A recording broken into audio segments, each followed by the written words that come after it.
180 দিনে এটাই প্রমাণিত হয়েছে যে তারেক রহমানের কোনো ধরনের পরিকল্পনা নাই দেশকে পরিচালনা করার।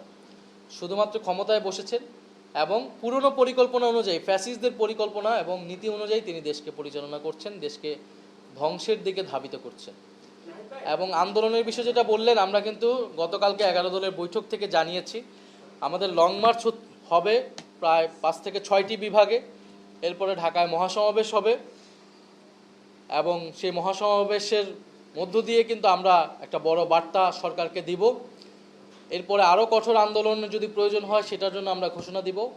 পাশাপাশি জাতীয় নাগরিক পার্টি এনসিপিও কিন্তু তার সক্ষমতা অনুযায়ী কিন্তু উপজেলা পর্যায়ে, জেলা পর্যায়ে এবং মহানগরগুলোতেও কিন্তু কর্মসূচি অব্যাহত রেখেছে। মাজারুল ইসলাম, স্টার নিউজ। জি,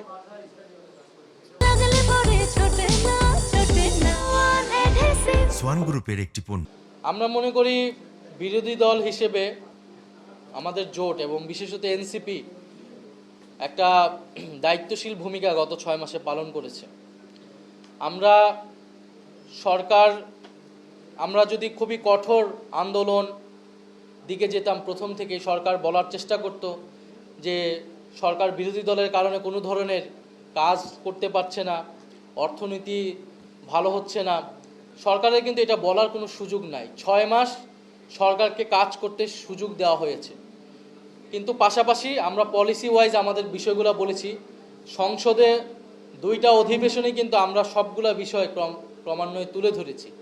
এছাড়া বাইরে আমরা কিন্তু গণতান্ত্রিকভাবে, অহিংসভাবে আমাদের কর্মসূচিগুলো কিন্তু আমরা দিয়ে রেখেছি।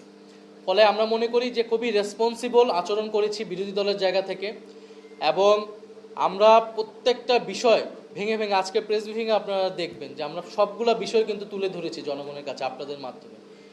ফলে আমরা মনে করি যে রাজনৈতিক সংস্কৃতিতে যে পরিবর্তন আনার কথা সেটা কিন্তু বিরোধী দল এনেছে। আমরা কিন্তু পলিসি ওয়াইজ আলোচনার মাধ্যমে আমরা সংসদের বাইরে কিন্তু সরকারকে বারবার এটা বলে যাচ্ছি কোথায় ভুলগুলা হচ্ছে। এখন সরকার কিন্তু সেটার জবাব কিভাবে দিয়েছে, আমাদের একজন ভাইয়ের চোখ কেড়ে নিয়েছে এবং গাইবান্ধায় একজন মারা গিয়েছে, বিভিন্ন জায়গায় হামলা হচ্ছে। ফলে বিরোধী দল সংসদের অংশ, বিরোধী দল কিন্তু গভর্নেন্সের অংশ না। এবং বাংলাদেশে কিন্তু সংবিধান এখনো সংশোধন বা সংস্কার হয়নি, পরিবর্তন হয়নি। বিরোধী দলকে আরও বেশি ক্ষমতায়িত করার যেই পরিকল্পনা ছিল জুলাই সনদ অনুযায়ী, সেটা কিন্তু এখনো হয়নি। ফলে বিরোধী দল কিন্তু সংসদেও অনেক দুর্বল, সেখানেও আমাদেরকে কথা বলতে দেওয়া হয় না। ফলে সরকার যদি মনে করে সরকারের কাছে যথাযথ প্ল্যান নেই, সরকার পারছে না, সরকার চাইলে বিরোধী দলের কাছে পলিসি সহায়তা চাইতে পারে। আমরা কিন্তু বিভিন্ন সময় সেটা দিয়েছি।